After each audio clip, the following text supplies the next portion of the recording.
कीमती समय मिला है,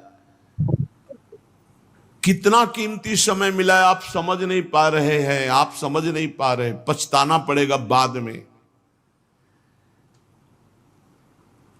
थोड़ा समय विश्राम किया जाता है, इसको अभ्यास में डाल लो। कई वर्ष हो गए मध्याह्न में विश्राम नहीं, नींद का नहीं, थोड़ा शरीर स्वस्थ होने का, लेट जाना फिर बैठ जाना, फिर टहलना, फिर लेट जाना बैठ जाना, नींद का नहीं। रात्रि में 4 घंटे इसको लेटने के लिए देते हैं बस, बीमार स्थिति में।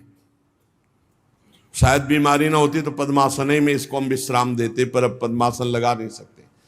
शरीर सुख आराम त्याग किए बिना भगवत मार्ग में कोई भी विजितात्मा नहीं हो सकता।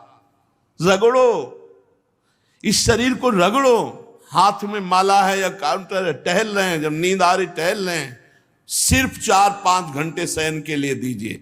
क्या कर पाओगे आगे? यही अवस्थाएं हैं, नवयुवक अवस्था। इसी पर विजय प्राप्त करो, नींद आदि पर, भोजन पर, नींद पर। जानबूझकर 1-2 दिन भोजन छोड़कर भजन पड़े नहीं रहना, कोई जान न पावे कि आप भोजन नहीं किए। पूरी दिनचर्या ज्यों की त्यों होनी चाहिए। जिद्दी स्वभाव, परमार्थ के पथिक का जिद्दी स्वभाव, आराम त्यागी स्वभाव।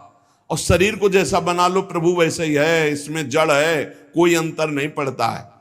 रात में सो, दिन में 4 घंटा सोने का अभ्यास बना लो, दिन में सोते रहो। अभ्यास है, चाहे जगने का बना लो चाहे सोने का। आधा आधा कवल रोज बढ़ाते चले जाओ, भोजन आते फैलती चली जाएंगी। आधा आधा कवल रोज कम करते चले जाओ। 24 घंटे में 400 ग्राम अन्न से स्वस्थ शरीर का पोषण हो जाएगा और वो क्रियाशील रहेगा। 400 ग्राम अन्न से काहे को बर्बाद कर रहे हो? आते बढ़ाते चले जा रहे हो। इसको कम करो, कम करो। भोजन 400 ग्राम अन्न से काम चल जाएगा। जिसे भगवत प्राप्ति के बिना जिया नहीं जा रहा, तब भगवत प्राप्ति होती है। ये शरीर सुख आराम के त्यागने की, हमें बहुत समय बर्बाद मत करो, समय बर्बाद मत। भोजन कर रहे हो, नाम जब चल रहा है, अंदर पद चल रहा है, कोई भी भोग तुम्हें नहीं फंसा सकता यदि भगवान नाम चल रहा है। समझ ही नहीं रहे, भगवान नाम नहीं जब करना, बस मन मानी आचरण करना है। बड़ी भारी आवश्यकता है शरीर सुख आराम के मिटाने की साधक को। जीवन भर इसी में लगे रहे, जीवन भर। जब से इस मार्ग में चले तो इसी पर है। नींद और भूख दो पर भारी प्रहार रहा है, नींद और भूख। वो भगवान की कृपा से ऐसा, अब तो बहुत भारी रोग से ग्रसित है। लेकिन पीछे मुरारी शरण आए और कहा अल्ट्रासाउंड कराने चलना है, डॉक्टर ने बोला है, तो आज कुछ खाना नहीं। हम कहा आज की बात कर रहे हो? 3-4 दिन से कुछ नहीं गया। जब डॉक्टर वहां देखा तो बोला बाबा पानी पे रहते हो क्या? जो वैसे किया, जानबूझ करके मधुकरी नहीं जाना, 3-4 दिन नहीं पाना। अब देखते हैं भजन कैसे होता है। और यह अभ्यास बचपन से, भूखे रह करके, सर्दी में, गर्मी में, बीमारी में, हर स्थिति में भजन नहीं छूटना, दिनचर्या नहीं छूटने। शयन में जो तुम्हें सुख मिलता है वो तमोगुणी नींद का है। जागृत होकर भजन में अगर समय व्यतीत कर दो, हाँ, जीवन आनंद में। शरीर सुख आराम को नष्ट करने की जरूरत है साधक को। दिन में सोना बंद करो। जो रात्रि में जगते हैं वो सो सकते हैं आधा टाइम, आधा टाइम सोने का टाइम 4 घंटे, तो 2 घंटे विश्राम कर लो। और रात्रि में ऐसी सेवाएं करो कि 1-2 घंटा उसमें विश्राम कर लो, 4 घंटे से काम। और जो रात्रि में चैन से सोते हैं, दिन में मत सो। दिन में टहलो, माला लो और अपने ही कमरे में टहलो, बंद करके कमरा, अपने ही अंदर टहलो, खूब नाम जप करो, मंत्र जप करो। देखो कैसा आनंद आता है कि अरे तेरा समय जा रहा है, पता नहीं आगे कौन सा रोग आ जाएगा, कौन सी घटना घट जाएगी, तू भजन करने लायक रहे या ना रहे। आज भजन कर लेगा तो कल, बता रहे हैं ना, हर समय मन उत्साहित रहता है। तभी हम कह रहे कि भजन करोगे तो मरते दम तक तुम्हारा उत्साह नष्ट नहीं होगा, उत्साह संपन्न। कितना आनंद रहता है। मन से भगवत आराधना शुरू हो जाती है, मन से पाठ शुरू हो जाता है, मन से परिक्रमा शुरू हो जाती है। हमें लगना है, आराम शब्द जीवन में नहीं। सीधी बात समझो, जब तक भगवत प्राप्ति नहीं तब तक आराम नहीं। राम काज कीन्हे बिनु मोहि कहां विश्राम। बिल्कुल जिद्दी स्वभाव बनाना पड़ेगा। शरीर, आलस्य, प्रमाद, भोग, नाना प्रकार की खान पान सामग्री, तो भगवान कहते फिर मेरी प्राप्ति की विजितात्मा बनो। आराम है, राम काज कीन्हे बिनु मोहि कहां विश्राम। समुद्र पार कर रहे हैं, मैनाक जी प्रकट हो गए, थोड़ा विश्राम कर लो। बोले नहीं, राम काज कीन्हे बिनु मोहि कहां विश्राम। मोहि कहां विश्राम। सेवक सुख चाह मान भिखारी, व्यसनी धन शुभ गति व्यभिचारी, कभी नहीं। सर्वभूतात्म भूतात्मा, संपूर्ण प्राणियों के साथ आत्मवत व्यवहार करे, सब में मेरा प्रभु विराजमान है। जैसे हमारे किसी शरीर के अंग में चोट लग जाए तो हमें ही लगती है, ऐसे संपूर्ण चराचर जगत में जब हम किसी को दुखी देखे तो हमारा हृदय दुखी हो जाए। कैसे इसके दुख को, इसे सर्वभूतात्म भूतात्मा कहते हैं। जो योगी होता है उस सबको सुख पहुंचाने की चेष्टा करता है। साधन में स्वाभाविक प्रवृत्ति नहीं होती, लगाना पड़ता है। इसलिए उद्देश्य दृढ़ रखो। अब हमको इसी जन्म में भगवत प्राप्ति करनी है। हम प्रियालाल की शरण में हैं। हमारा एक एक मिनट बड़ा कीमती है। हर मिनट में, हर सेकंड में हमें नाम जप करना है और प्रभु के भरोसे रहना है। कम सोना है, कम खाना है, कम बोलना है। 3 बातें पकड़ो। कम सोना, इसका अभ्यास बना लो। कम खाना, इसका अभ्यास बना लो। और कम बोलना, इसका अभ्यास। ये 3 बातें जीवन में साधक के बिल्कुल सरलता पूर्वक आ जानी चाहिए। मिताहार, मित भाषण और नियमित शयन। शयन से बचो, ये बहुत जहर है। नींद बहुत जहर है। निद्रा आलस प्रमादोत्थम तत्तामस मुदाहृतम। इसको एक सीमा में बांध दो। 3 घंटे, 4 घंटे, 5 घंटे, बस 24 घंटे माला, काउंटर, वाणी, सेवा, टहल रहे हैं। सो नहीं सकते, आराम नहीं कर सकते, नहीं कर सकते। ये अभ्यास बनाओ, तभी आगे बढ़ पाओगे। सत्संग रोज सुनते हो, देखो तुम्हें जो डांट लगती है, तुम्हें बहुत प्यार करते हैं। प्रभु बहुत प्यार करते हैं, इसलिए डांट लगवा रहे हैं, इसलिए आपको सत्संग सुना रहे हैं। ये जीवन सार्थक कर लो, नहीं तो बहुत पछताना होगा। हम पशु पक्षी के जीवन में साधना नहीं कर पाएंगे। कैसे हमारा चिंतन बदले। भगवान ने अगला शब्द का मदगत प्राणा। प्राण जिसके मेरे में समर्पित है। प्राण समर्पित का मतलब है प्राण वायु को लेकर प्रधान है। भोजन न मिले, जल न मिले तो भी हम जीवित रह सकते हैं काफी समय तक, क्योंकि प्राण वायु। प्राण बलवान पुष्ट होते हैं अन्न और जल से, लेकिन प्राणों की सत्ता वायु से है। ये जो श्वास प्रश्वास है, भोजन हमें 4-6 दिन न मिले तो आराम से दिनचर्या चल सकती है। पानी 8-10 दिन न मिले तो भी दिनचर्या चल सकती है। ऐसा नहीं कि मर जाएंगे, लेकिन 2 मिनट वायु ना मिले तो मर जाएंगे। 2 मिनट वायु ना मिले तो प्राण नष्ट हो। प्राण का सीधा संबंध वायु श्वासों से है। और प्रभु को प्राण समर्पित करने का मतलब हर श्वास नाम जप करना। मदगत प्राणा।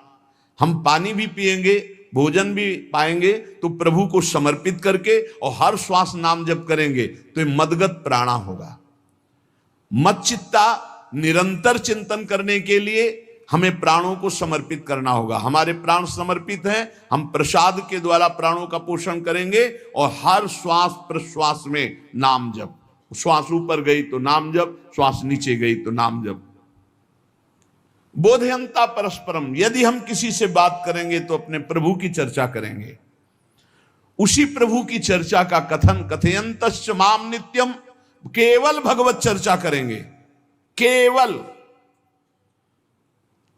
कभी कभी ये लोक कल्याण की भावना भी प्रपंच में उतार देती है।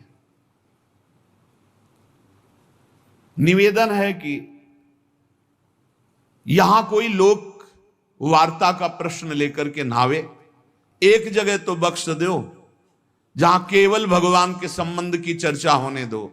सीधा वृंदावन में आप आए हो तो प्रिया प्रीतम की चर्चा का प्रश्न करो, प्रिया प्रीतम की चर्चा सुनो, निहाल हो जाओगे। तुष्यंत च रमंत च, उसी में आनंद और संतोष होता है। भगवत चर्चा हुई और उसी में रमण करे। एक जगह तो रखो जहां तुम केवल प्रभु की चर्चा सुन सकते हो, प्रभु की चर्चा कर सकते हो। प्रपंच का तो बहुत विस्तार है। कथयंत च माम, माम भगवान कह रहे हैं, कथयंत च माम नित्यम तुष्यंत च रमंत च। चलते हैं हम भगवत मार्ग में, फैल जाते हैं फिर दुविधा युक्त संसार प्रपंच में। केवल भगवत चर्चा, कथयंत च माम, भगवान केवलम, केवल माम, मेरा, प्रियालाल किसी और कोई चर्चा। बार बार बोर्ड लगवा देते हैं, श्यामा श्याम की चर्चा के सिवा यहां कोई चर्चा न की जाए। आपको अगर आशा है कि यहां से कोई काम बनते हैं तो हम पहले आपको बता देते हैं हम असमर्थ हैं, हमारे में कोई सामर्थ्य नहीं है, हम केवल प्रभु की चर्चा करते हैं, प्रभु का नाम जपते हैं, प्रभु के लिए जीवन है, बस इतनी बात है। जो प्रभु में डूबना चाहता है वो आए, स्वागत है। इसके अलावा ना कोई आशीर्वाद, ना कोई तंत्र मंत्र, ना कोई जंतुर, ना किसी भी तरह की कोई ढांढस वृत्ति बना सकते हैं कि जाओ तुम्हारा ये ठीक हो जाए, तुक्का लग जाए, ठीक हो जाए, तुम्हारे भाग्य की बात है। यहां से कोई चमत्कार नहीं, यहां एक ही चमत्कार है, मलिन मन को श्री भगवान में लगा देना, जीवन को जीवन मुक्त अवस्था में पहुंचा देना।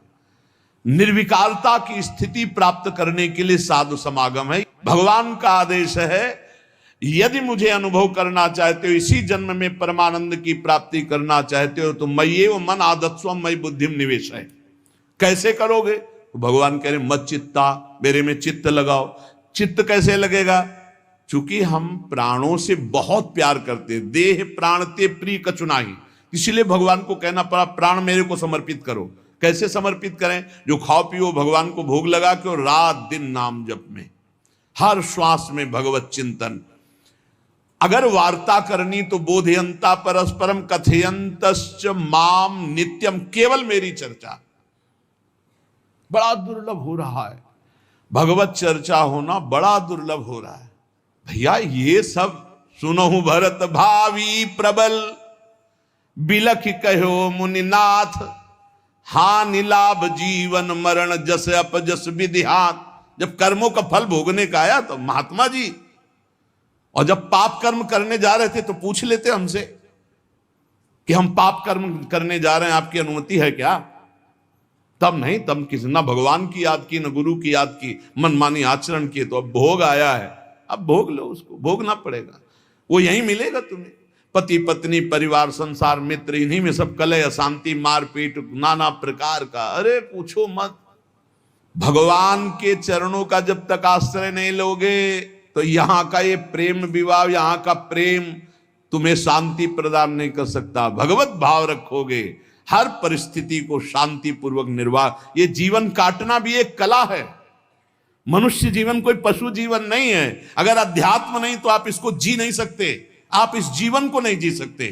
अशांत रहोगे, क्लेशित रहोगे, परेशान रहोगे। जीवन की कला है द्वंद्वों में समता, संपूर्ण जगत में रहते हुए ममता रहित हो जाना, संपूर्ण क्रियाएं करते हुए अहंकार रहित हो जाना। अभी जीवन मुक्तता का आनंद आ जाए तो मच्चित्ता मदगत प्राणा बोधयंता परस्परम कथयंत च माम नित्यम तुष्यंत च रमंत च। हमारा उद्देश्य भगवत प्राप्ति का है। जो भगवत संबंध से भगवत प्राप्ति करना चाहता है उसके लिए दरबार खुला है, फ्री है, कोई फीस नहीं है, कोई शर्त नहीं है। तुम कौन हो, कहां के हो, कोई मतलब नहीं। आपका केवल संबंध भगवान के संबंध से वार्ता होगी तो यहां हो सकती है। इसलिए सावधानी होकर हमारे समय को निरर्थक ना किया जाए। बहुत कीमती समय, जब प्रश्न होता है तो फिर उस पर चर्चा करनी ही होती है। हमें सिर्फ भगवान का आदेश है, कथयंतश्च माम नित्यम तुष्यन्ति च रमन्ति च। उसी में संतोष करना, उसी में रमण करना है। हमारा भरण पोषण श्री प्रियाजू से होता है, किसी व्यक्ति से नहीं होता है। हमारे यहां श्री श्यामा श्याम विराजमान है, उनका पूरा जगत है।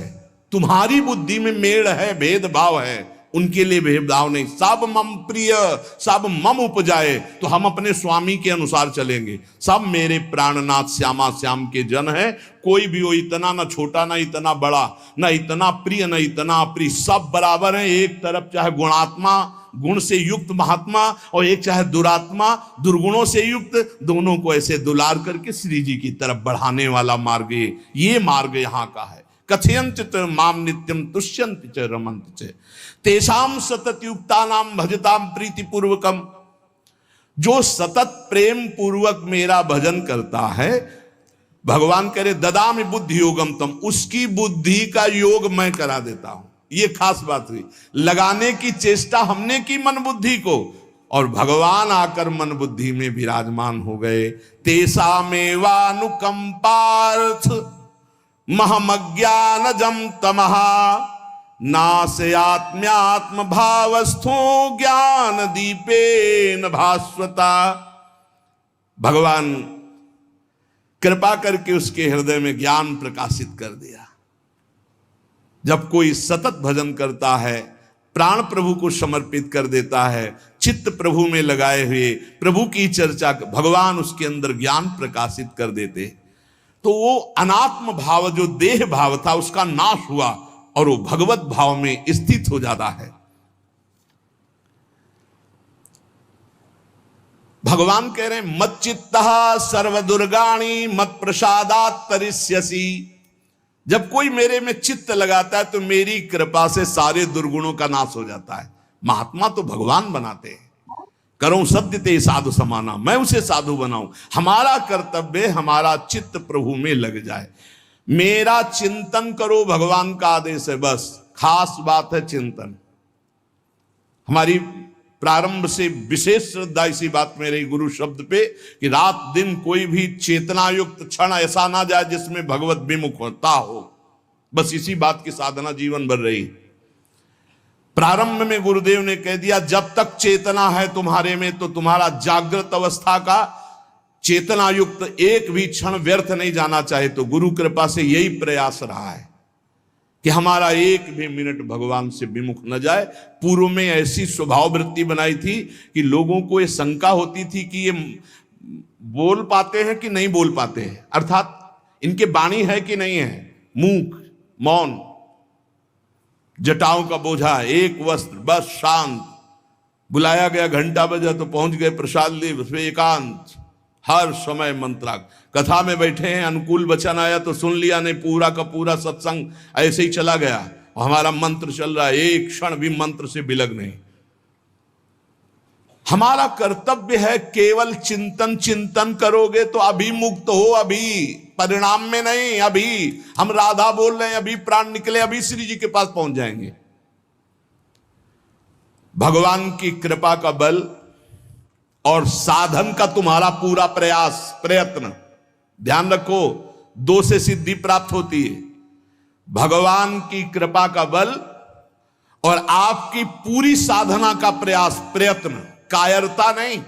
भगवान की कृपा का बल और तुम्हारा पूरा प्रयास, पूरा प्रयत्न।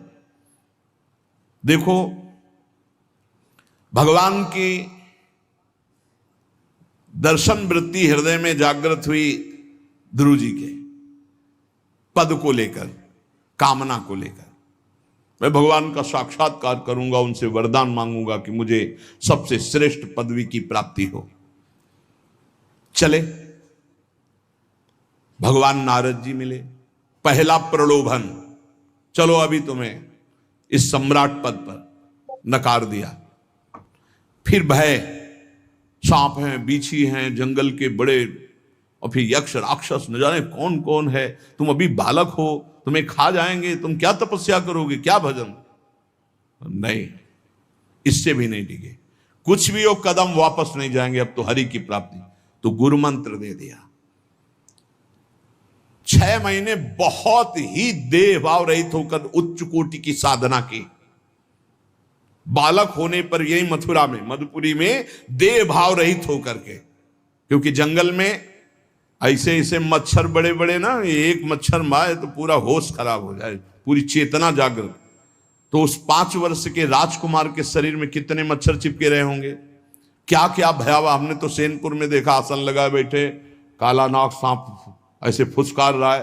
पूरा दृढ़ निश्चय है कि अगर ये काटने का समय है तो काट लेगा, नहीं काटना तो बिल्कुल नहीं काटेगा, बैठे रहो।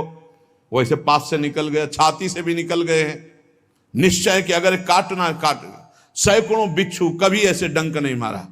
और अगर काटना हो मारना हो ना तो बढ़िया महल में बैठे हो तो वहां जाके काट लेंगे। ध्रुव जी अपनी निष्ठा से कभी नहीं विचलित हुए। अब जब भगवान सामने आए तो आखिरकार 5 वर्ष के बालक घबरा गए। भगवान का तेज, भगवान का रूप, भगवान की महिमा। भगवान मुस्कुराए, कृपा दृष्टि से देखे, बल मिला, भगवान को देख पा रहे हैं। अब मन में आया कि मैं स्तुति कैसे करूं, क्योंकि कोई ज्ञान तो है नहीं। भजन किया, भगवान की प्राप्ति हो रही, लेकिन अब कोई ऐसा ज्ञान तो है नहीं जिससे भगवान का स्तवन करे।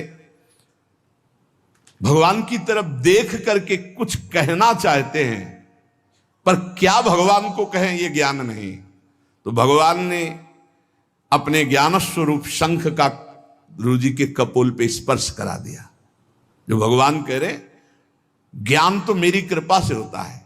अभी पीछे इस श्लोक में भगवान ने कहा, तेसा मेवानुकंपार्थो महमक ज्ञानजम तमः नाशयाम्यात्म भावस्थो।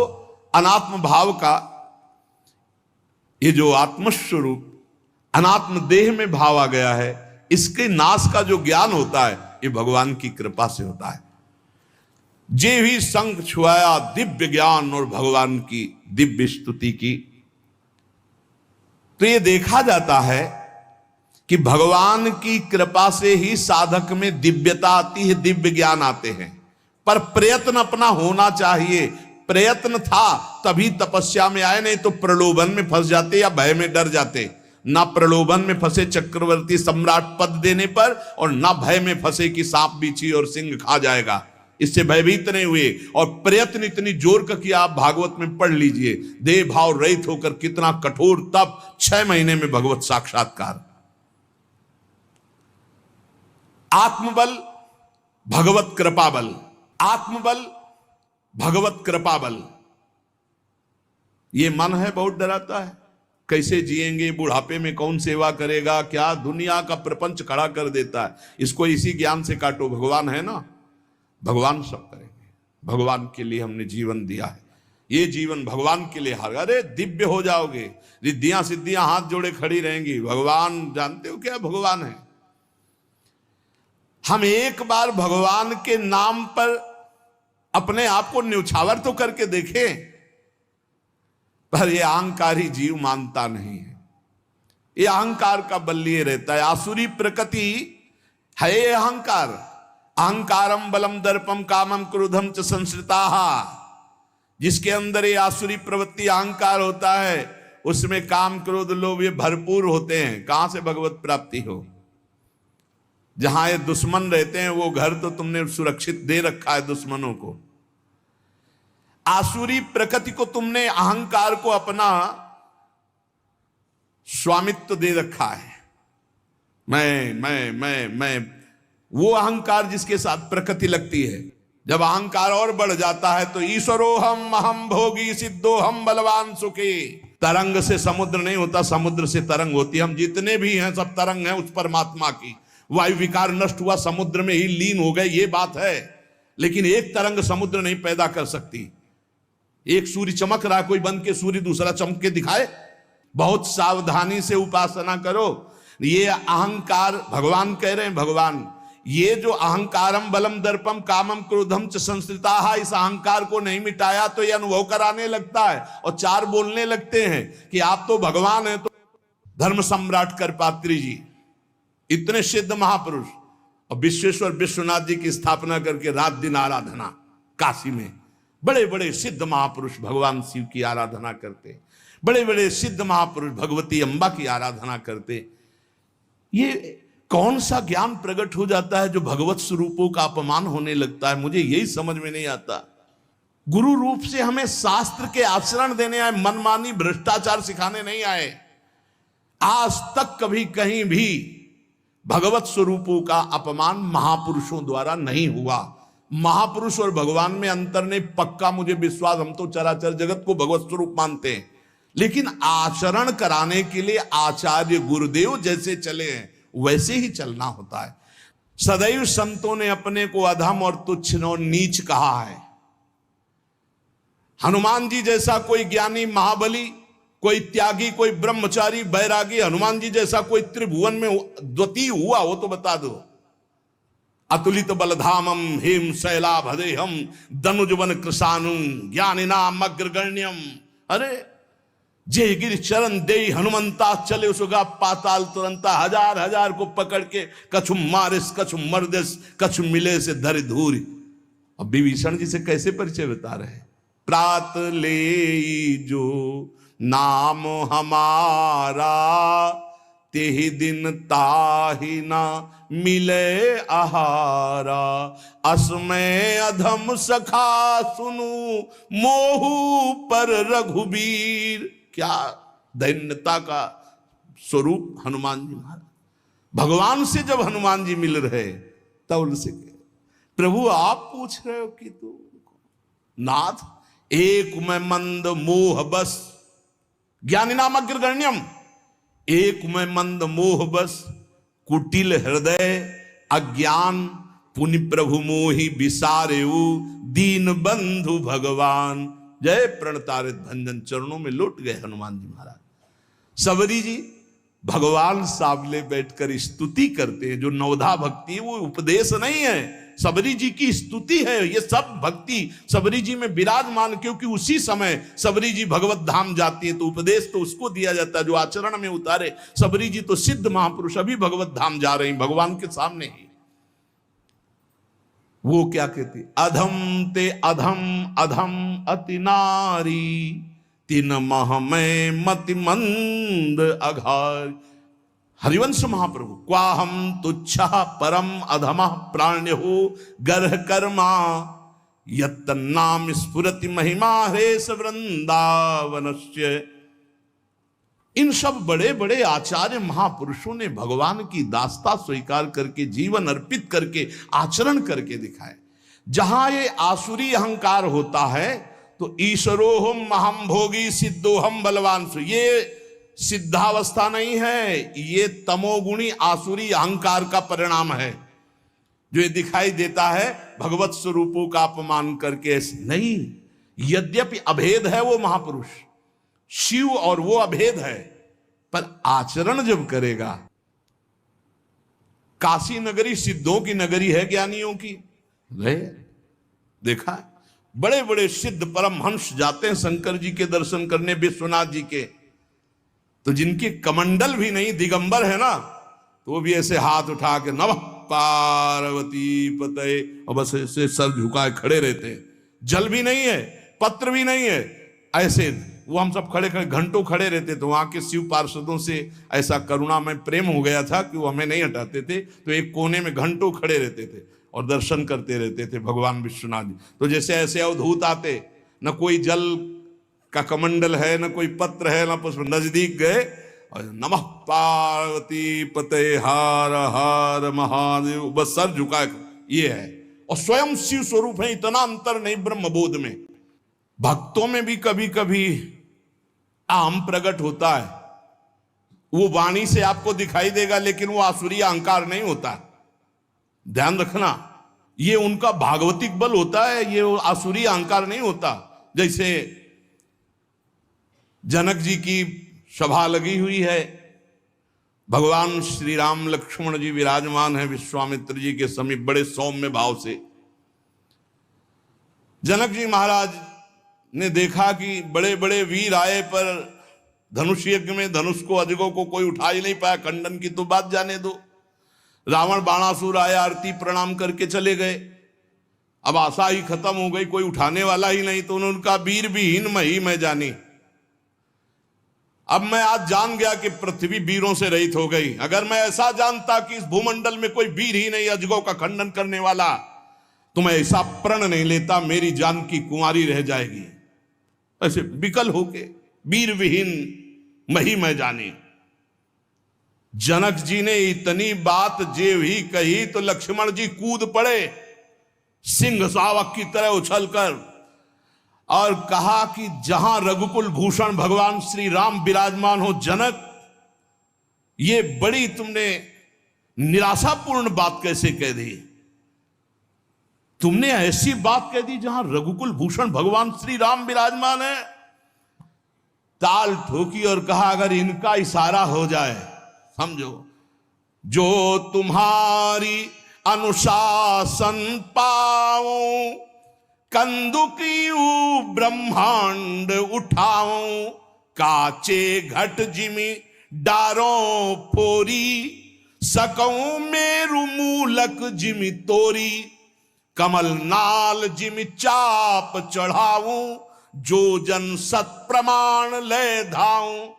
हे जनक, जहां रघुनाथ जी विराजमान होते वहां ऐसी बात नहीं कहते।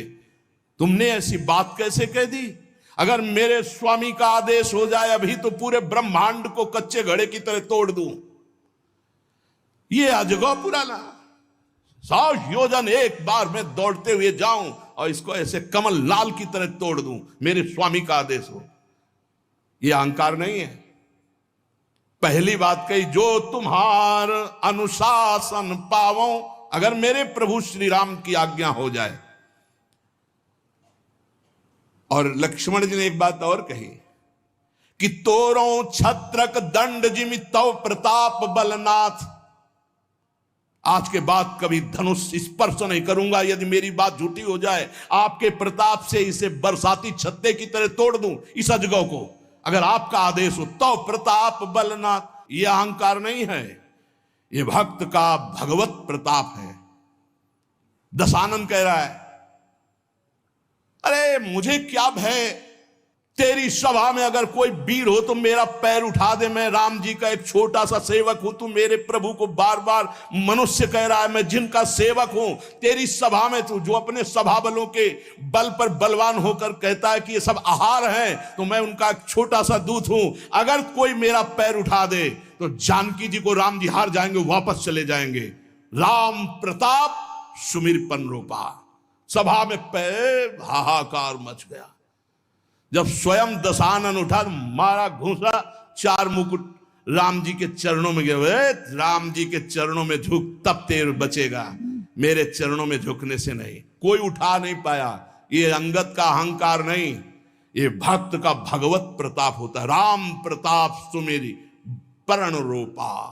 राम प्रताप, हरिवंश प्रताप ही जानत है, हरिवंश प्रबोध प्रमाणत है, हरिवंश सर्वस्व है तिनके, सुख संपत्ति दंपति जो जिनके। लक्ष्मण जी कह रहे, सकौ मेरु मूलक जिमितोरी, जैसे मूली तोड़ दिया जाता 4 लाख योजन का सोने का पहाड़ सुमेरु, ऐसे उखाड़ के तोड़ के फेंक दूं। भगवान अपार सामर्थ्यशाली, और जो भगवान में चित्त जोड़े अपार सामर्थ्यशाली। हम लोग कभी कभी अहंकार और प्रताप के भेद को नहीं समझ पाते। महापुरुषों में अहंकार नहीं होता, वो भगवत प्रताप होता है। जो आसुरी अहंकार है वो तो भगवान की शरणागति से नष्ट हो जाता है। भगवान का प्रताप भक्तों के जीवन में उदय होता है। भगवान बहुत कृपालु हैं, बड़ी करुणा की है, अपना मार्ग हमें देने के लिए सत्संग दे रहे हैं। कथन श्रवण का सौभाग्य मिला है। इसी जन्म में हमें भगवत प्राप्ति करनी है। अपार बलशाली माया को परास्त करने का बल केवल भगवान की कृपा से प्राप्त होता है। इसलिए नाम जप करो, भगवत लीला गायन गुणगान करो, और भगवान से प्रार्थना करो कि मेरा अहंकार आपके चरणों में समर्पित हो जाए। सारा दोष इसी अहंकार का है। ये संस्कृति मूल शूल प्रद नाना, सकल शोकदायक अभिमाना, ताते करें कृपा निधि दूरी, सेवक पर ममता अति भूरी। हमारे ऊपर बहुत प्यार है प्रभु का, हम उस प्यार के बल से अहंकार को प्रभु के चरणों में समर्पित करके इसी जन्म में जीवन मुक्त हो जाए। शेष चर्चा आगे। श्री राधा वल्लभ लाल की जय।